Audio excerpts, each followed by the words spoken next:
it's hard to truly figure out what your true identity is. So I'm really excited and thankful for this opportunity. I'm going to go ahead and kick it off to my sister, Dr. Tsaga, if I missed anything, and we'll go from there. Thank you. Hey everyone, thank you, Sanai, for providing that beautiful introduction. As you all know, for those of you who've been on these calls before, any and all questions are welcome. Intellectual curiosity is what we're trying to foster and stimulate. That's going to be, these questions today will be research studies in the future, so keep it coming. Sanai explained beautifully why we're doing this. It's to equip us with the beginnings of an understanding of our background, really, or the history of the region that our families are coming from. It's important to juxtapose narratives that you're hearing from other places and from other texts, etc., with those of scholars who are have been working in the field and focusing on this area for a really long time. Yes, we hope that this will be the fodder or the groundwork for the archaeologists of the future. Speaking of archaeology, I'm going to now introduce Professor Zar'a Sanai. He goes by Zar'a Alamsegged. It's an honor to have him here. He's originally hailing from Aksum, kind of the heart of these archaeological kind of paradise, really. Professor Alamsegged went to elementary school in Aksum. He went to high school in Addis Ababa, as well as in Wallagga in the Oromia region. He received his bachelor's in geology from Addis Ababa University. His master's he obtained in geology in anthropology from the University of Paris, and he got his doctorate from the Sorbonne in Paris as well in anthropology. He is fluent in a number of languages, including Tigrinya, Amharic, English, French, basic Oromifa, German, and Afar.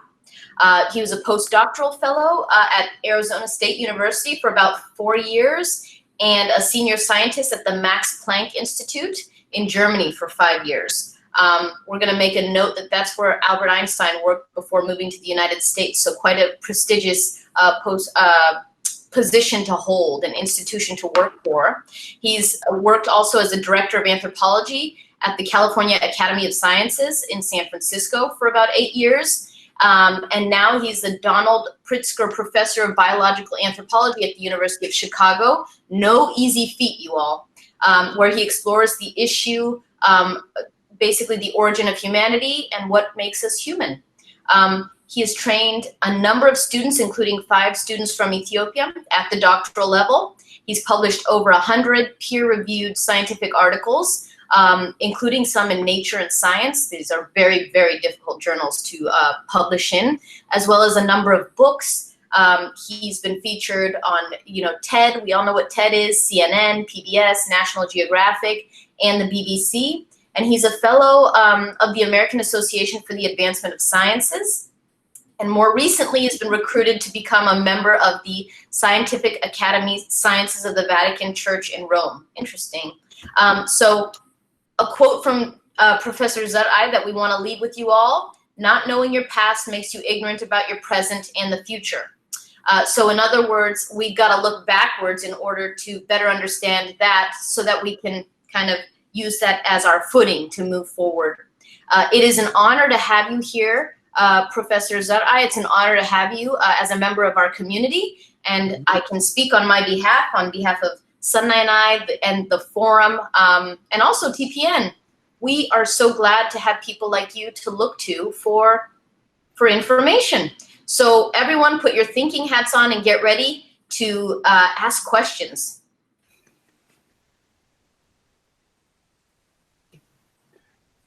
Are we good? Can I project the presentation, Sanai? We are good. Thank you so much, Saka. Go ahead, Professor Zar'a.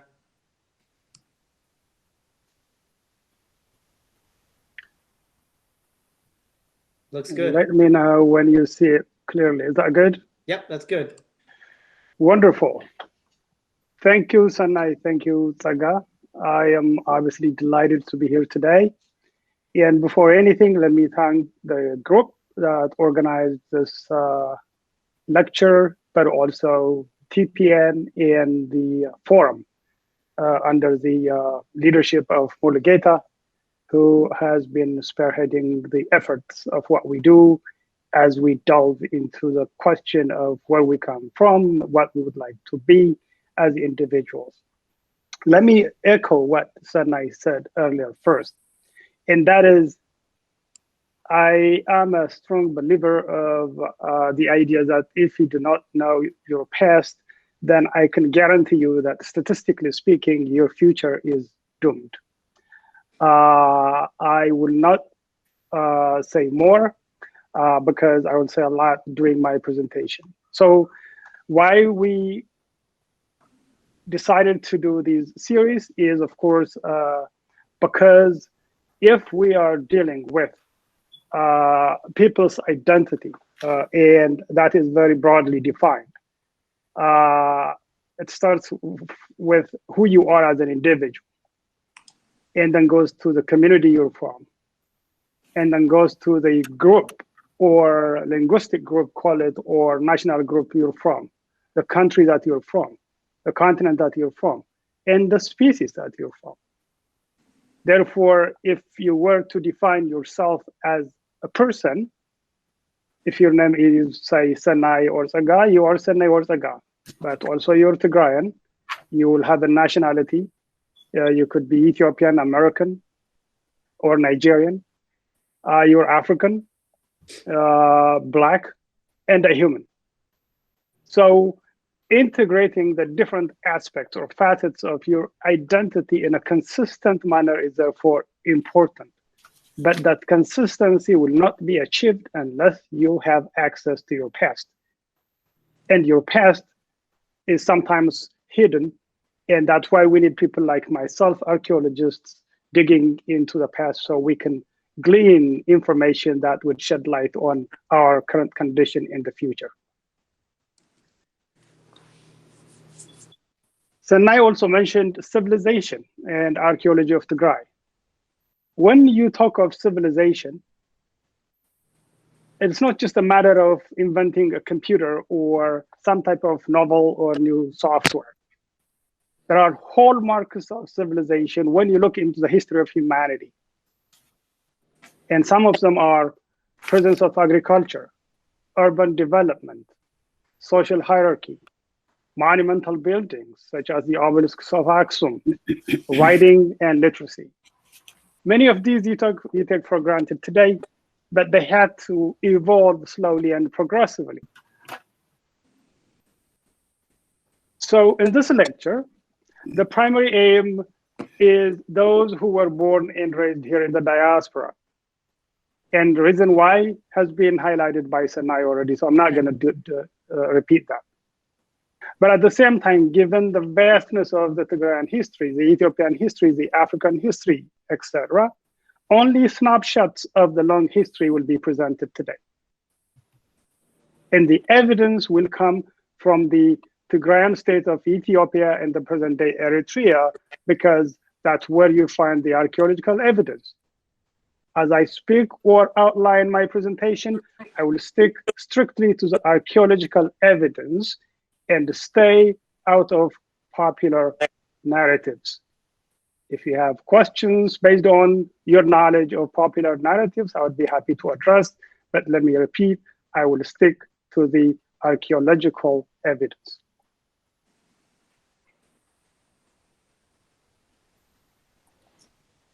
So before that, however, it's important to actually tell you what archaeology is, because we're going to use a lot of archaeology today.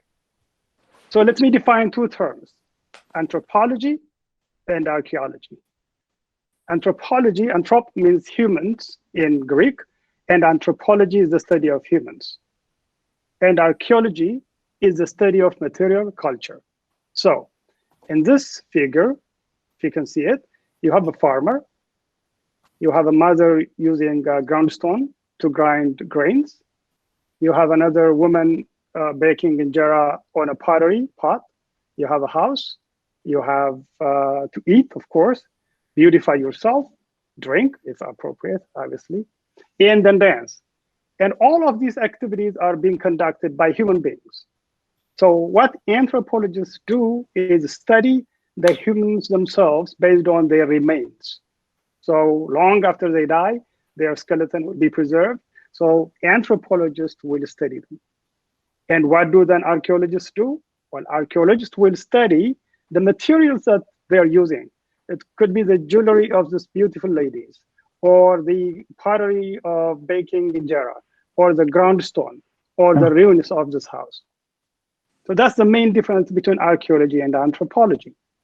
Anthropology studies humans, archaeology studies the tools that humans use, but when preserved in the archaeological record. And archaeology and anthropology can go deep, deep, deep in time. In fact, that's my specialty, expertise. So when you study, therefore, humans in the vast distance time, going to 2 million, 3 million, 4 million, 5 million years, it's called paleoanthropology. Paleo means ancient. In fact, I'm responsible in terms of discovering some of these important finds, including the skeleton of Salam, which I'm sharing here with President Obama when he visited Ethiopia. And you can see me here just after making this interesting discovery. And what we see, therefore, in short is, over time, the brain and the skull of humans expand. It becomes larger, i.e. they become also smarter. So in short, humanity has very deep history in time. The substantial evidence comes from Ethiopia, especially the Afar region of Ethiopia. So changing humans through time are studied by paleoanthropologists. But these humans were using tools, as I said. And when you look at the emergence of technology in the form of stone tools, you can see this stone tool here, very primitive one. It emerged over 2 million years ago. But that stone tool is going to change through time and become more and more refined. You can see it's becoming smaller and with more sharp edges. And here you come around 30,000 to something called late Stone Age, where you have these blades, very sharp blades that were made by humans. Up until this point, you don't have the many civilization hallmarks. But this slide is only to show you that things change through time, i.e. humans also change, but the technology they use also change. So what archaeologists do, therefore, when they go to Axum or other parts of the world, is they study how things change through time, so they can document the different stages of the evolution of that civilization. And by around 5,000 years, you will see the emergence of ceramics, pottery. And pottery is very interesting because it means that you're storing something, i.e. you have surplus. So when you see Steve Jobs showing off his iPhones, and we transition from i5 to i6 to i10, we get very excited. In fact, the most important technology is the very primitive stone tool that was invented long time ago, 2.5 million years ago. And in this slide, you see me carrying some of the stone tools that I discovered. So the point of the slide is, therefore, when you think of archaeology, I want you to keep in mind the remoteness and the distance of time. So if this is the case, then what do we find in Tigray in terms of the early stone technology? Well, now let's go to it. You see that indeed, in sites like Gobodura and Ankarbati, which is close to Aksum, Kuha around Maqala, Abi Adi, Kamben, and Mayadrasha are some examples where you have these types of stone tools. This is before the emergence of farming, before the emergence of pottery, long time ago. So that means that, therefore, what we call Tigray was occupied by very civilized people, even before the emergence of Axumite Empire and other more sophisticated civilizations, and I'll come back to that. So the bottom line here is, note that you have, in some of these sites, pottery, pots for storage purposes. You also see burrowing animals like rats. And why is that significant? Well, it means that You are no more hunter-gatherer. You have a sedentary life, you're settled. That's why you're storing food, because you have surplus. That's why rats or other burrowing animals are coming close to you. When you are a hunter-gatherer, you don't have that because you're moving from place to place. So the beginnings of civilization already were in place in Tigray before even the emergence of those monumental technologies and obelisks that you will see later. So that's kind of the introduction to the early phase of the archaeology of Tigray. So if you then move on to the notion of civilization, as we understand it based on the archaeological record, note that it has happened in many places independently and of course interactively. You have the Mesopotamian civilization going back to 3,500, the Indus, Egyptian, Greek, Mayan civilizations at different times. Of interest here is that at its peak, the Axumite civilization, which I will discuss later, rivaled the civilizations of China, Persia, and Rome. It was one of the 4 most powerful empires on the planet at its peak. And I'll show you what the evidence is for that later. But the bottom line here is all the hallmarks of civilization, i.e. agriculture, urban development, social hierarchy, monumental buildings, writing, are encountered in both the pre-Axumite and Axumite sites, which is, of course, at the heart of the Tigrayan archaeology. Also, of course, leads to the recognition of broadly known Ethiopian civilization.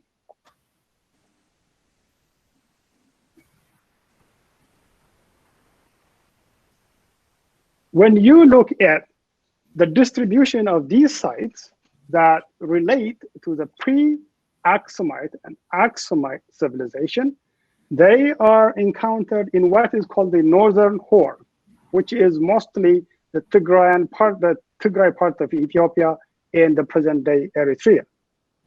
The archaeological distribution for both the pre-Axumite and the Axumite civilization, that is, shows that it took place in the Northern Horn of Africa, and that is the present-day Tigray of Ethiopia and Eritrea.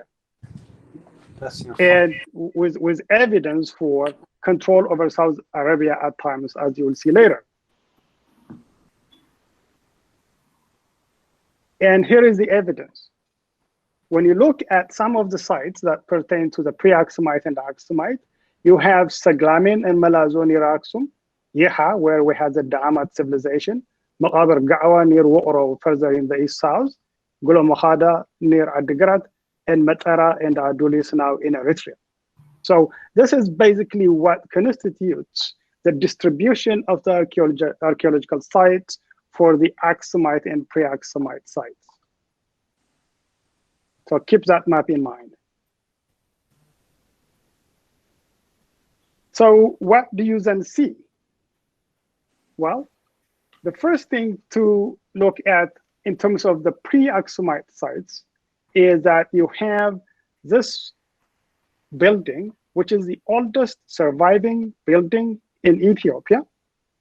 It's found at Yeha. It's a temple and is not far from Adwa. So what you will find interesting here is they had, of course, a very, very dominant culture. They had irrigation system. They understood the quality of soil. They had metal technology, producing tools and weapons. And they had for their capital, Yeha. And this is, we're talking about 800 to 500 BCE. When I say BCE, it is before the Common Era. So you will have to add 2,000 years, then it makes it 2,800 years ago.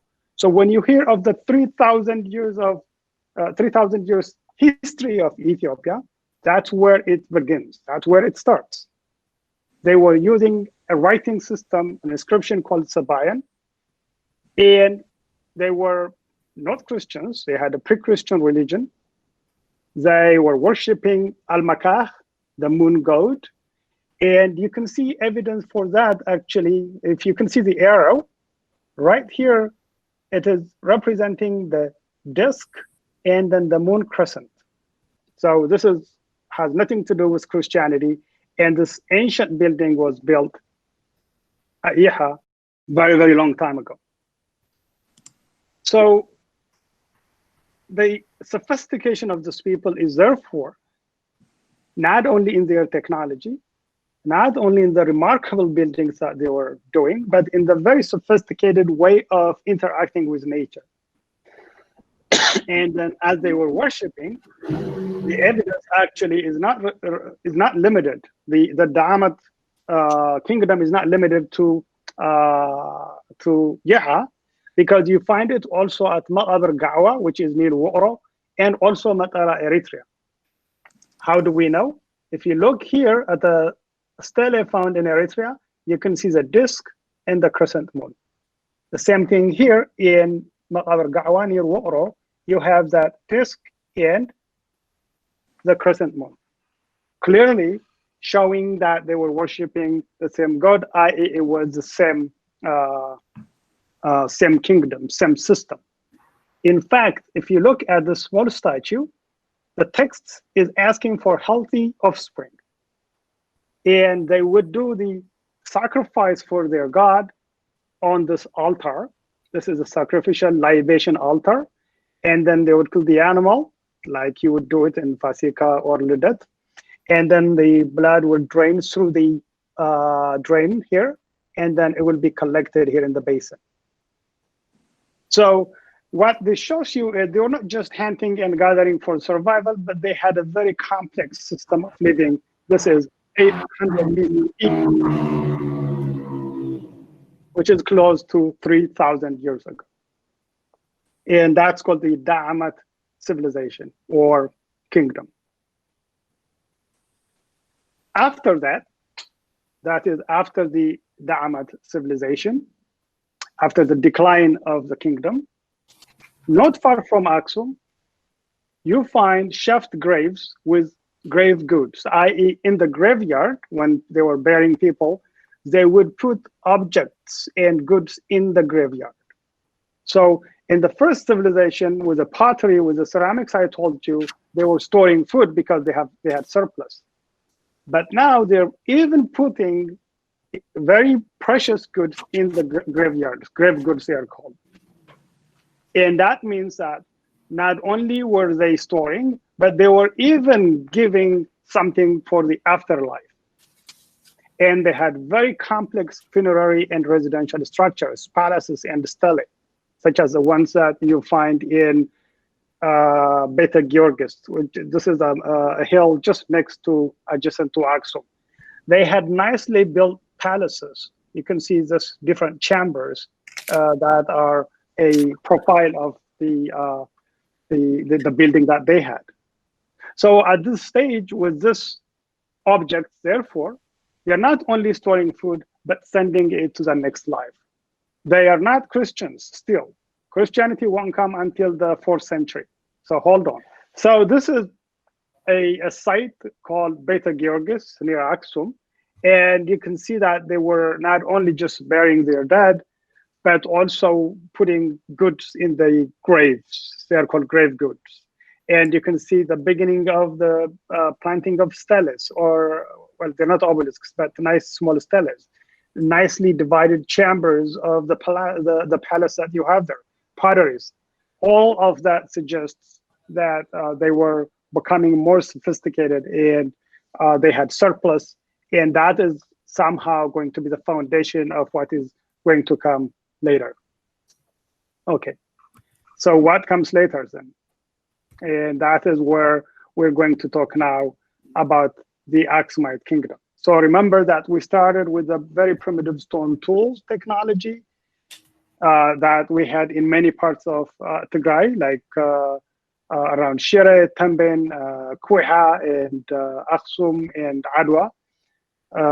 Pretty much the whole Tigray is an archaeological site, in short, if you really want. But I have to do a sample of the most prominent and convincing sites, of course. So all that will then transition to the Da'amat civilization, which is centered at mainly Yeha, but also Matara in Eritrea, and also Ma'abar Gawa in Woro. And that will then transition to the Proto-Axumite civilization, where I showed you the funerary stele is emerging, but not as prominent as what you will see later. The Axumite Empire flourished between the 1st and the 7th century AD. So from now on, if I say the 1st century, it's after Christ. So 1st, 7th century AD. So the kingdom really was solidly implanted in the region for close to 1,000 years. Of course, the kingdom is the nucleus of the present-day Ethiopia and was the earliest, most complex civilization on the African continent, the entire African continent. As I told you, there were other civilizations that came before, like the Mesopotamia, like Indus, and the Greek civilization, you name it. And the prosperity and power of Aksum led a Persian religious, a guy called Mani, actually, leader of the 3rd century AD, to label Aksum as one of the 4 most powerful kingdoms of the world, along with Rome, China, and Persia. This is what I was telling you earlier. That civilization really rivaled the civilization that you had in Rome, China, and Persia. These were like the 3 major players at the time. The Axumites, to a large extent, controlled trade in the Red Sea. That was really critical. It's important to remember the control that they had over the Red Sea, because without that, and you can see it actually here, the pink part or the purple part, I don't know what you can see, but you can see this is the area that I'm talking about. And they maintained diplomatic and commercial relations with Egypt, Meroe, that is in Nubia, Sudan, Rome, Persia, and as far as India and China. And Aksum had a naval army, minted coins, produced ceramics, pottery, had written language, both Ge'ez and Greek, and they had really very, very elaborate engineering skills. So the Axumites had at times control over South Arabia, as you can see it in this map. So you can ask, therefore, then the evidence for the Axumite civilization is encountered in what is known as the Tigray region of Ethiopia and Eritrea. So the question then becomes, what is the evidence for that? Okay, we're asking a good question here. Some water. Well, the first evidence comes from what we call numismatics. This is the study of coins. Why are the coins important? Well, coins help us determine the order of events, what happened at what time, and also the order of kings. As you can see, we have some of the names for the Aksum kings. Indibis, Aphilas. Aphilas is actually Dr. Galadius' son name, as far as I know, right? Usanas, Izana. Maybe you know Izana because he is the first to be converted to Christianity. And then you have Wazebas, Eon, etc., etc. And then maybe later you will see Caleb. The civilization lasted for at least 700, 800 years. So what the coins help you do is, number 1, determine the order of events. Number 2, determine the order of the kings. But also, you can learn something very critical from the coins. For example, if you look on top, can you see this cursor, Sanai? Yep, I can see that. Yeah. So if you, this is Endibis, one of the first kings in the Axumite Empire. If you go up, you will see the crescent and then the disc. Why? Because they were not Christians yet. They were polytheistic, worshipping multiple gods or deities, like in the Da'amat or Yeha. If you go to Aphilas, the same thing. You have the crescent and the disc. If you go to Izana, you have the same thing. But something weird happened here. After some time, Izana started to put cross instead of the disc and the crescent. And that's how we know his son as a king actually was the first to be converted to Christianity in the history of the Axumite Empire. So the coins, i.e. numismatics, allows you to tell a story. And then once you have that, then other kings that followed him are not only putting cross on their coins, they are holding it sometimes, and that continues all the way, as you know, up to today. So, but the coins also are really critical because during the second half of the 2nd century, that's when they started minting coins. That's where it starts, around 270-ish, 250, let's say. If you have coins, and the first ones were in gold, that led to the rapid increase in Aksum's prosperity and long-distance trade. And Aksum became, therefore, one of the 4 major players. And the coins were first minted in gold, and they were inscribed in Greek first, but then they also started to make in silver and bronze and started also to use ge'ez. Some Axumite coins, the gold ones, were found as far as India. Wow. That shows you the extent of their coverage in terms of trading. And the major export they had was ivory and gold that they were exporting. And then, as I said, they will adopt Christianity around 330 ED. The second evidence comes from inscriptions, calligraphy. This is basically engravings that you find on rocks, on tablets like the one that you see. The distribution of inscriptions ranged from Eritrea, south of Massawa, which is Adulis, Tigray, and incursions into the Sudan and Nile, south of Takazi to some extent, and sometimes parts of Saudi Arabia. So when you see those inscriptions and the distribution of these inscriptions, it gives you an idea as to the coverage and the extent of the empire. In fact, the inscription that you see here, it depicts beliefs as well as politics of the time in 3 different languages, Ge'ez, Sabaean, and Greek. He talks about his campaign to the Beja land. It's maybe one of the tribes that existed at the time. So it shows you, it gives you an idea as to how much control they had over the different parts of the Horn of Africa. So the inscriptions, along with the coins, therefore, give you an idea of what language they were using and the extent of their control. And of course, they went big at some point. Not only were they forming the small steles that I showed you in the Proto-Axumite, and these are tomb markers, i.e. someone dies.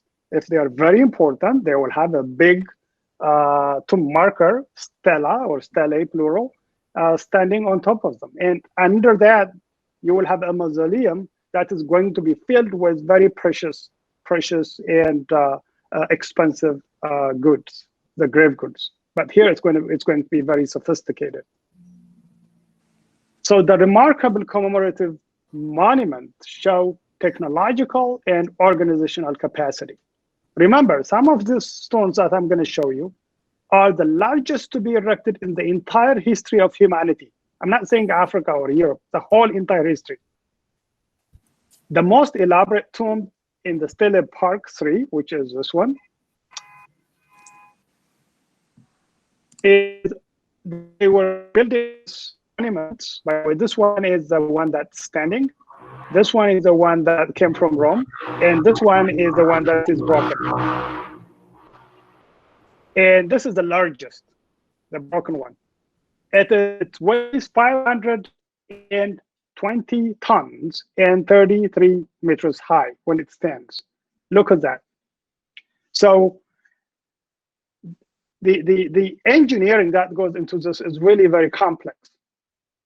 In fact, what you don't know is also that not much is buried, actually. If you really look at this, for this amount of height, only 3 or 4 meters is going down. As you can see it here also. In fact, I was part of the team that excavated this when they were bringing it back from Rome.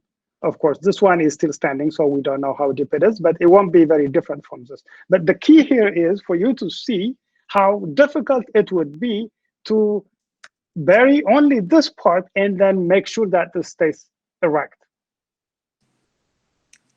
One thing you don't know also is it's not you see the one that's standing, but there are so many obelisks that are across the city of Axum, the town of Axum, that you have never heard of. And some of them are here. Dr. Zerai, I just Yes. want your 10-minute warning. This is so Okay, good. okay. Good, that's good, that's enough. But then you're gonna ask, but how did they do this? Well, that's an interesting question.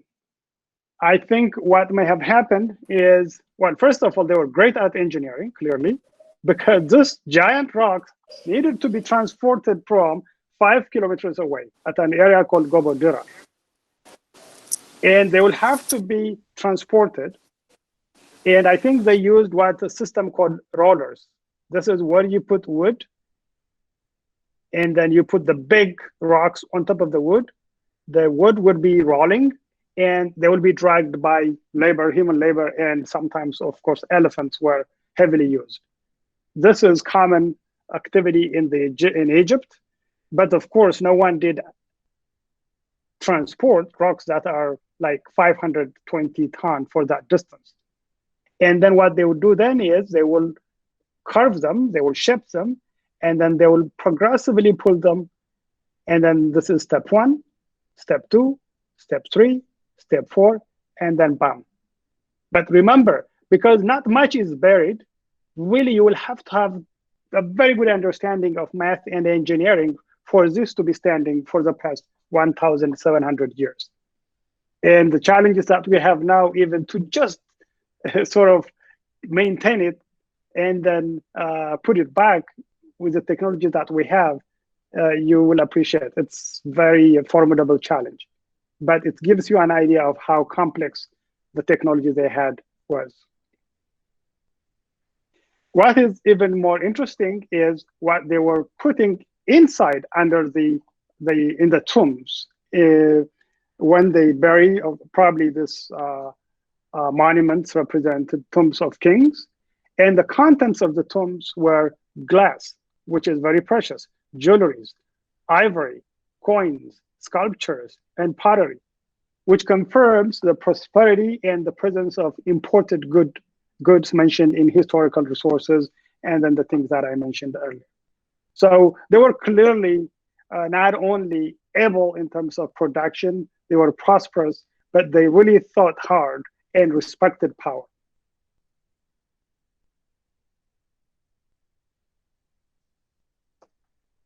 And everything I told you so far happened before the introduction of Christianity. In fact, there are some who think that the last obelisk or stele to be built was the one that is falling, and it may have been made for Izana, but it was too big that they were not able to erect it. And after that, therefore, you don't see obelisks or steles being put up. In fact, when you look at the King Caleb's tomb, rather than putting things up, they are now going down. And this is one of the tombs of Caleb and Gawra Meskel. But still, the technology of carving the rocks, as you can see here, is really sophisticated. They're not putting up steles or obelisks, but they are really going in underground and make this very complex sarcophages and tombs that are really technologically very challenging as well. And King Caleb actually was one of really the remarkable emperors. He's also known under the name Ela Atzbaha, by the way. He had effective control over South Arabia and the Himyar kingdom, which is now Yemen. He, in fact, sent his army to Yemen to liberate persecuted Christians, and is named by the Romans as Saint El Saban, because he helped Christians that were being persecuted by other people in the southern part of Arabia. So not only were they in good control of their land, they were able to go liberate people. And then Caliph was succeeded by Gabra Maskal. And Gabra Maskal is one of the people who built so many churches across that part of the Ethiopia and Eritrea. So this brings us to the decline, because things come to an end at some point, like my lecture, which was pointed out by Tsaga.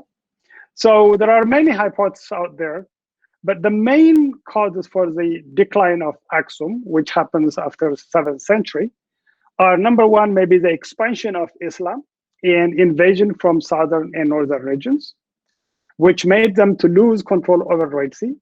And if you don't have Red Sea, then you don't have the type of trade, the type of international relationship that you had in the past.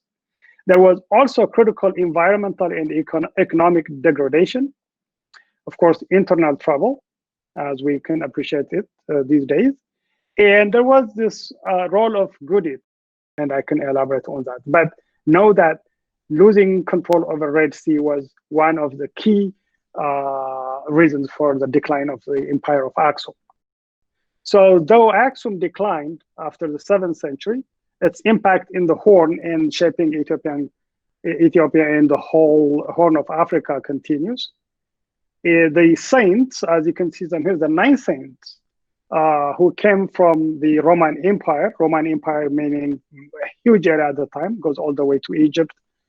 And we can tell based on their names, like Pentelon and Lycanos are Greek, and the others are Aramaic or Syriac.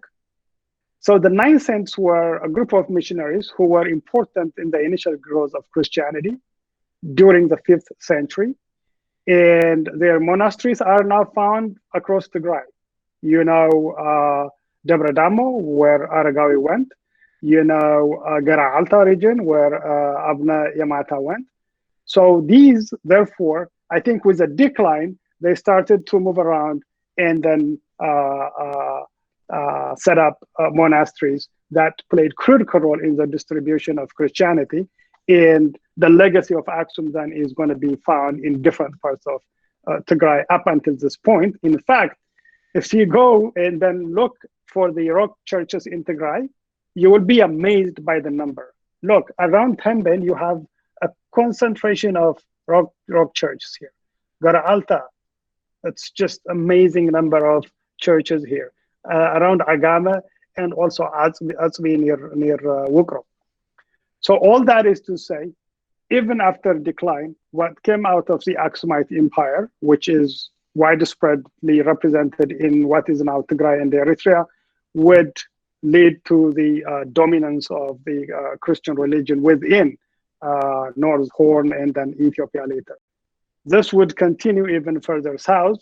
And when Lalibela within the Zagwe dynasty built their churches, you can clearly see the influence of Aksum. You see the obelisk here, and look at the windows here of Lalibela. You have the cross, which was first started by King Izana in Aksum, and you have the cross in Lalibela also. So while the Lalibela church have unique architecture because they go from top down as opposed to bottom up, there is still the influence or the presence of the Axumite, at least stylistically, Axumite architecture clearly visible in Lalibela. And once you do that, therefore, the history continues, and maybe we will need another lecture to see what comes after. Yes. So in summary, therefore, what this shows you is Tigray was occupied during the Stone Age. And you have the evidence from pottery that they had surplus. And that was replaced by the Proto-Axumite, represented in Beta Georgis, in Badarho, and other sites. And then you will see the beginning of the Da'amat civilization, Yeha, Matara, and Maqabar Ga'wa. And that will progressively be replaced by the Axumite Empire, which then will last for close to 1,000 years. So when you hear of 3,000 history of Ethiopia, here is the evidence. If you have a question or any questions, I would be happy to entertain. Thank you. Very nice. That was excellent. That was excellent. So everyone, thank you, Dr. Alam Seged, Professor Zar'ai, for all of the wisdom and the knowledge that you've shared with us. Again, it is an honor and a privilege to have you as a member of our community and to be so learned on an international level, such that you could share firsthand, we could learn from you about the work that you're doing in the Horn of Africa as a whole. Just for everyone, I think there's some takeaways that I want to highlight here. Tigray is a massive archaeological site. I took note of what you were saying, Professor Zar'ai. You know, many of us grew up learning about ancient civilizations further north in Egypt. Mesopotamia comes to mind, the Indus Valley. Give me 1 second. There was so much to learn in our own backyard. That's what I want us to take away from this. So basically, by focusing on learning more about our ancestors, we can kind of have a window, peek into a window into the history of the Horn of Africa and the history of the ancient world more generally. It's that vast, it's that broad, it's that impactful. It is beautiful that we're connected to this history, and it's beautiful to see how the spread of innovations happened. I think that's what you were referring to, Professor Zar'ai. So we want to challenge you to own it, explore it further, and share it with others. Sanai, I know you have, you're going to be responsible for taking over questions, which we have a ton of, and as you know, we encourage that.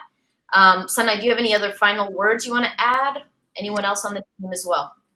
No, I think that was great, very informative. When I went to Tigray the first time, I wish I knew this type of information, you know? So once you're there the first time and they tell you this is old, you don't realize how old it is when you think about BCE. But before I do, I want to go ahead and get into the questions. Professor Zar'ai, you can go ahead and stop presenting your screen so kindly. All right, so we're going to get into some Q&A. We've got a bunch of questions for you, Professor. Let's start with the first one. Could you please describe the source of your drive to become an archaeologist? No. Well, I always make a joke saying that I am an archaeologist because I was born in Axum. But in fact, while that may be hiding at the back of my head, growing up, I was told to be, like all children at the time, to be a doctor. Well, I end up to be a different type of doctor, but or study medicine or something practical, quote unquote. But then I moved on, studied geology in college, and geology is the study of earth, history, and rocks. And the archaeological evidence comes from rocks. So the passion that I have for my work may be a mix of opportunities, seizing opportunities, but also the exposure that I had when I was visiting and working at the National Museum of Ethiopia. If you do go to Ethiopia on your way to Addis, on your way to Tigray, when you visit, I do encourage you to stop by the National Museum of Ethiopia, where not only you will see many of the discoveries that I have made, but also you will see many of the archaeological evidence that come from Tigray or even Eritrea. So the drive that I have for my work is predicated upon my strong feeling that knowing my past is simply fundamental. But when I say knowing my past, it goes beyond just me. I am fascinated by looking into the origin of humanity, and that is the 7 billion individuals that we as human beings constitute. That's great, Professor. That's exciting. We will visit that when we all go together soon. So moving on to the next question. This one's interesting. Many argue that Judaism was practiced in the region prior to Christianity. Is there archaeological evidence of Judaism being practiced? If so, when was it introduced? And could it be possible that polytheism was not the only explanation? So first off, well, we do have the Beta Israel community, so-called Falashas, both in southern Tigray, Gondar, and many parts of Ethiopia, who clearly practice Judaism. So in Ethiopia, there is history of practice of Judaism. That's number one. Number two, when you go back in time, however, in order to determine what type of religion you are dealing with, you will have to have either the archaeological or numismatic evidence. That's why I shared with you when before the introduction or conversion of Izana, the coins and many artifacts had the disc and the crescent, whereas the after Christianity, you see the cross. So if indeed Judaism existed at that time, I would like to see the Star of David represented in the archaeological record. And as I told you, because I like to stick to the archaeological evidence, I don't think there is evidence for the presence of Judaism in those remote days. Otherwise, we would have found the Star of David in the archaeological sites. I don't know if my friend Galadios want to interject and say something, but that would be my answer. That's great. That is perfect. So for the sake of time, we're gonna move on to the next question because we got a few more. I'll do one more, and then Sagal, I'll have you take over the rest. Okay. So this question is from our brother Futsum. Was the Endibis coin made in Aksum or India? The coins of Axum there is good evidence that they were made in Axum. And the one that I mentioned was encountered in India. What it suggests is not that it was made in India, but that coin was used as far as India because they were in trade relationship. So what that coin suggests is that Axum had a trade relationship with India, with China, with the Romans, with anyone who had the ability to trade with them. So yes, they were made in Axum. Beautiful, thank you. Dr. Tsaga, you want to take over the next half? When I say Axum, Sure. by the way, remember that the Axumite Empire is a huge area. Yes. Of course, the city of Axum today is where they had their kings, the big church and all that. But you cannot go to almost any part of Eritrea or Tigray and not find the evidence for the Axumite civilization. Okay. Thank you. The next question is from Gurmai Garehiwat. It's asking why the Yehat temple is so special and what the historical background of this temple is. Yeah, thanks for that question. So the Yehat temple is a temple where the god known as Al-Maka was worshipped. This is a polytheist religion before the introduction of Christianity. And therefore, the importance of that building is, number one, the architecture, very complex architecture. It's actually the oldest standing building in Ethiopia.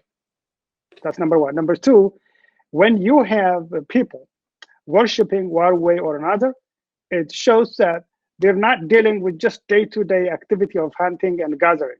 They are more complex. And then the system they're in is interconnected, not only physically, because they trade objects, but they had also common beliefs. So the temple, therefore, is important because, number one, it represents one of the earliest architecture in the country. Number two, it represents the evidence for the presence of a polytheistic religion. Number three, it represents it shows how the Dama technology based in around Andiyaha and Wu'uro and Matara had this very strong tie with the Arabian Peninsula. So it shows their exposure, their strength, but also their sophistication. Very, very interesting. So we're going to move on to a question from Jacob or Jacob, how did the Axumites create these obelisks? So that's a good question also. I wish I could go and delve in detail into the mechanics of it, but I'll tell you this. So imagine you're in Axum in front of the obelisk or the stele, the big one, the two standing.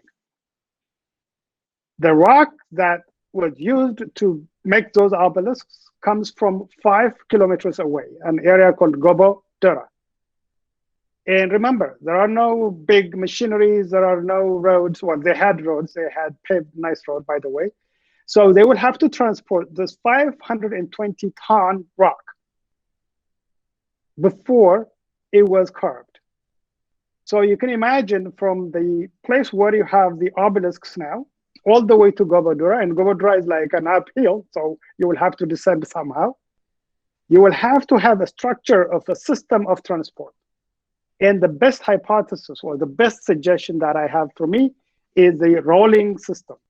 How it works is you would put woods, and then you would, it's like putting a rod of wood, and then the wood would roll.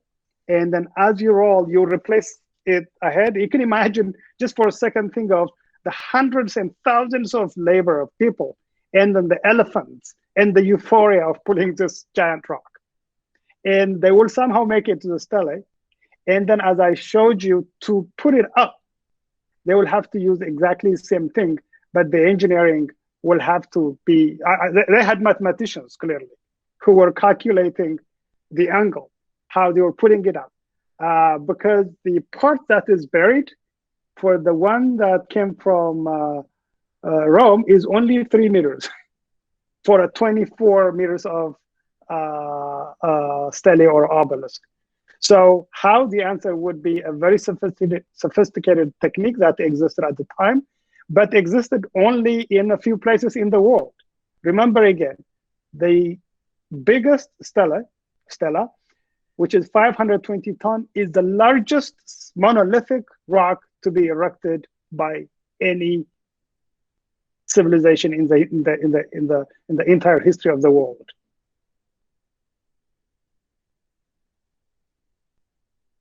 Okay, thank you so much for that. There are quite a few more questions, so we'll try and run through these. We'll get as far as we can, and maybe we'll get email responses for the ones that remain. Who were the monuments built for? Who is buried there? Yeah. This person, and Tekla is imagining kings or queens or religious figures. Yeah, remember that the size of the obelisks vary, and we assume that the largest ones were for kings, and then the smaller ones were for lower hierarchy people. That's number one. Number two, unfortunately, the obelisks themselves, they don't contain inscription, and they don't have the names. There was some evidence for the inlay or a plaque that was put on top, and many of them have been stolen or broken, unfortunately. So the short answer is the big ones will be erected in memory of the kings.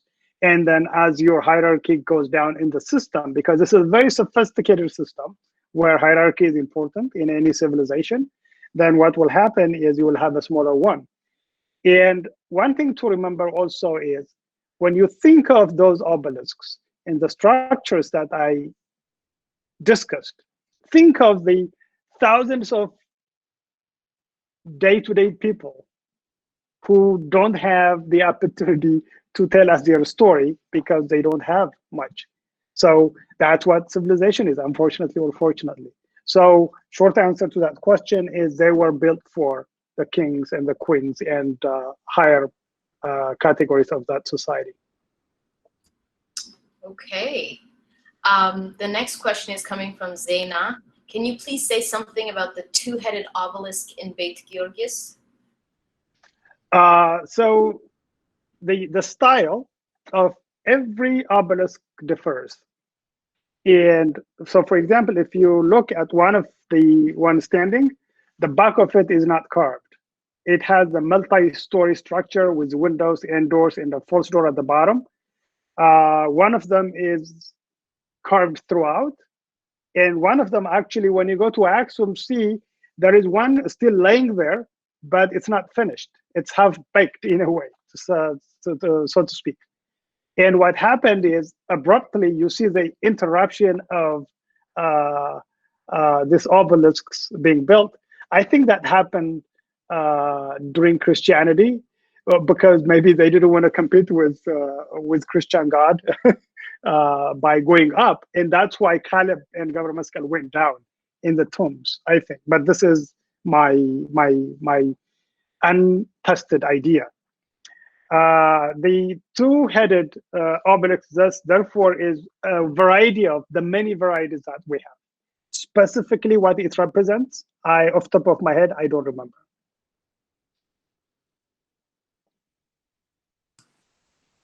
Perfect. Oops, sorry. I didn't realize I was on mute. The next question is coming from the NBC Corporation, Core. Would it be possible to advise the government of Tigray to create kind of a traffic buffer zone surrounding these monuments in order to prevent them from getting damaged further or from falling? Well, it would be possible, yes. I will say the following, though.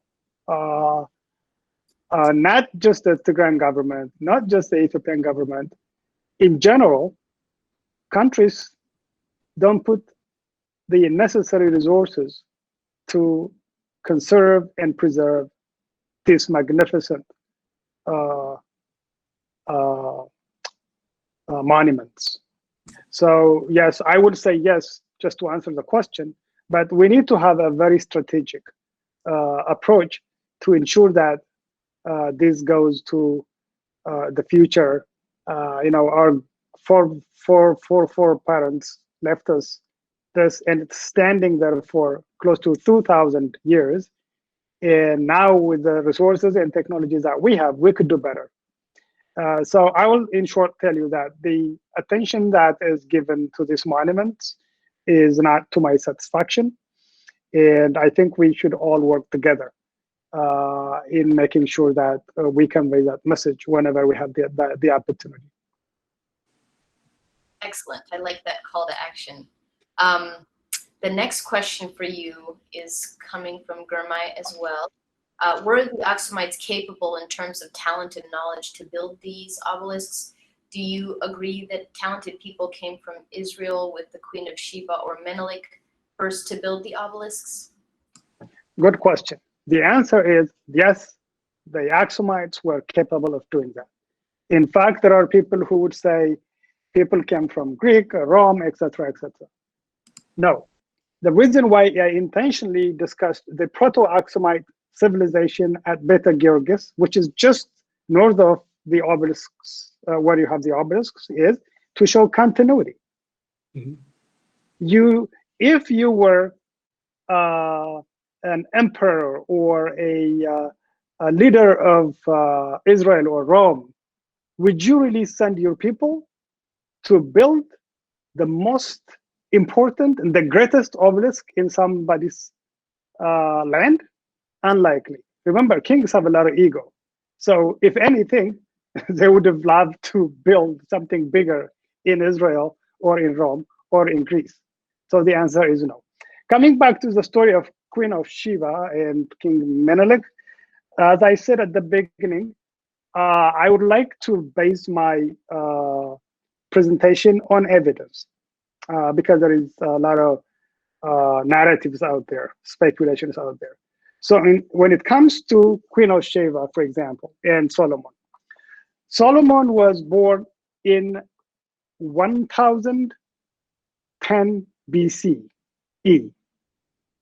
This is over 3,000. The Queen of Sheba, the so-called Queen of Sheba building in Axum, or the Dangur, is post, it's in the ADs, maybe 2nd, 3rd century AD. So there is a 1,000 years gap between when Solomon lived and when the so-called Queen of Sheba was in Axum. So there is a discrepancy there first. One can say, well, maybe there was another queen that went to Israel, but I don't think that person came with people who helped the Axumites. Remember, the Axumites were one of the four most important empires, along with China, along with Rome and Persia. So I'm not sure, or actually I disagree that they were helped by someone else. They had the ability. Excellent. Thank you so much for your answer to that. Mhm.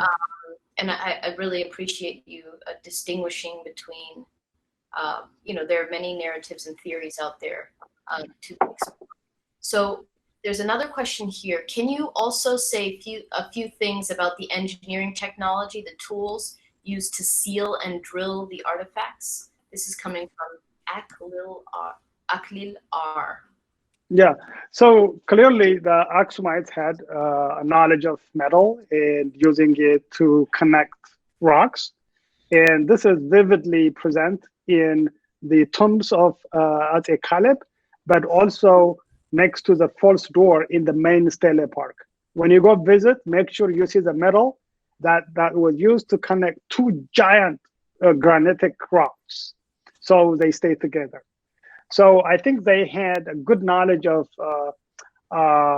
metal smithing, but to my knowledge, we don't have the archaeological evidence to determine what type of smith or melting process they were following. Mm-hmm. My guess is that with further analysis, I think with further research, one day we will find the archaeological evidence for the sites where all of this work was being done.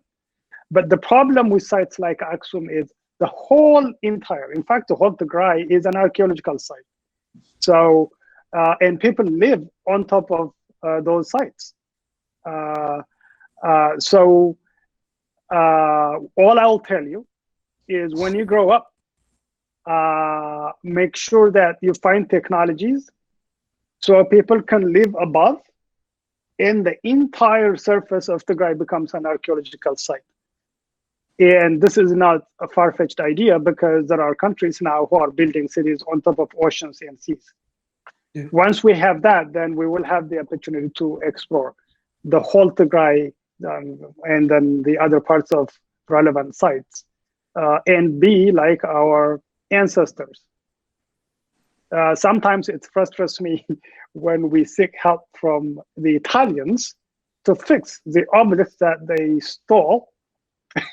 It's really contradictory. So it goes back to the question important question someone asked as to how we can communicate with the leaders of Tigray in terms of preservation and future research. So, but hopefully some of the young people here will do a better job than I am doing now and take us to the next phase of our history. That is our hope. One question from Isaias G. You mentioned writings and literary works as one of the hallmarks of civilization. Do we have any literary works from the Axumite civilization that has survived to date? What kind of language? Yes, that's a good question. And that would be the inscriptions or calligraphy.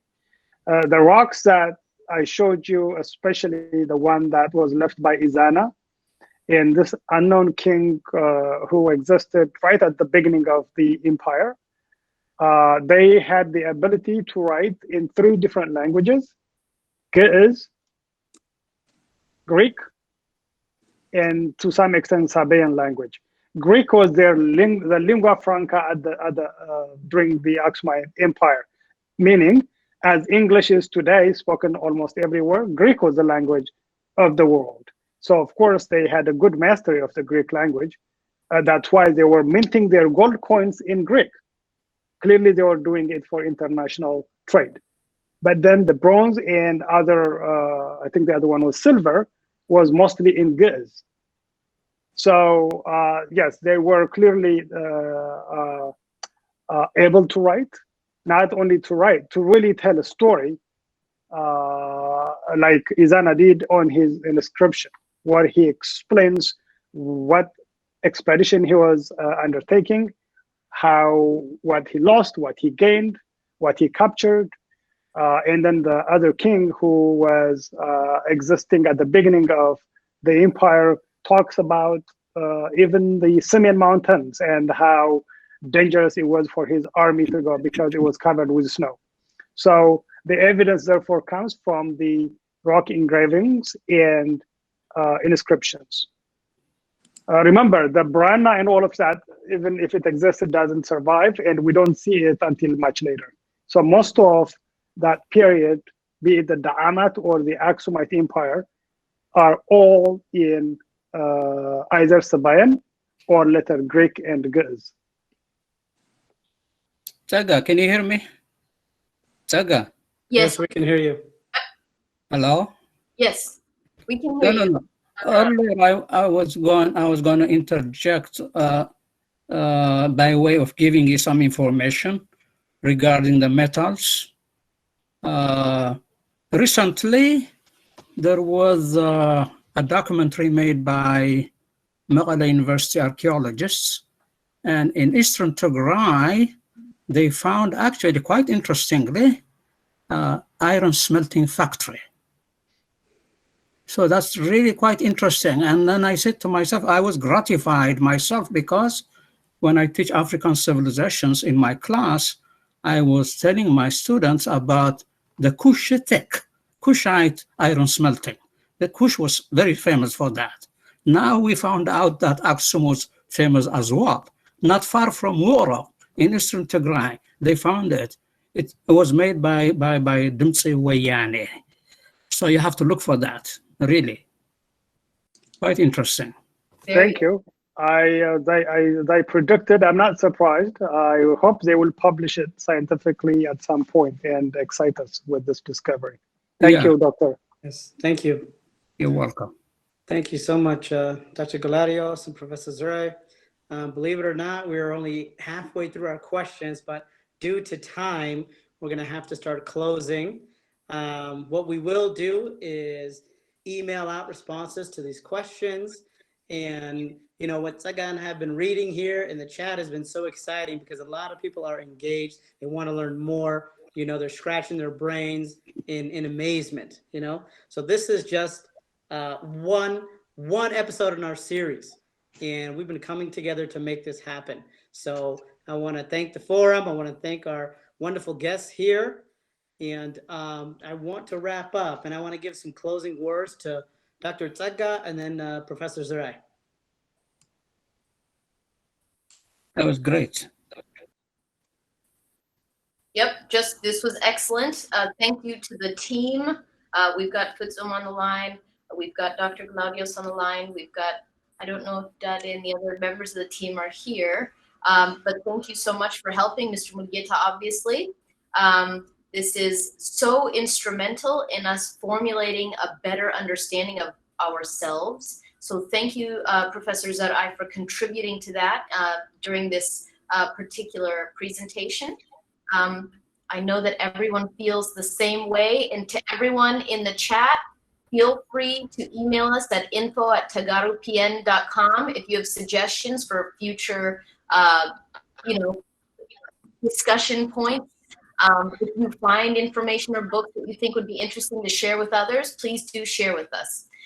Dr. Zure, do you have anything you'd like to add before we close up? I just would like to say that now you have an insight into the past based on what I presented and what my friend Dr. Galadios shared with us. I hope you will delve further into it, and some of you become researchers like myself and Dr. Galadios. And what we did at this point is only a snapshot of what can be told. So the rest of the story will be yours, not only to read it, but to write it. Thank you.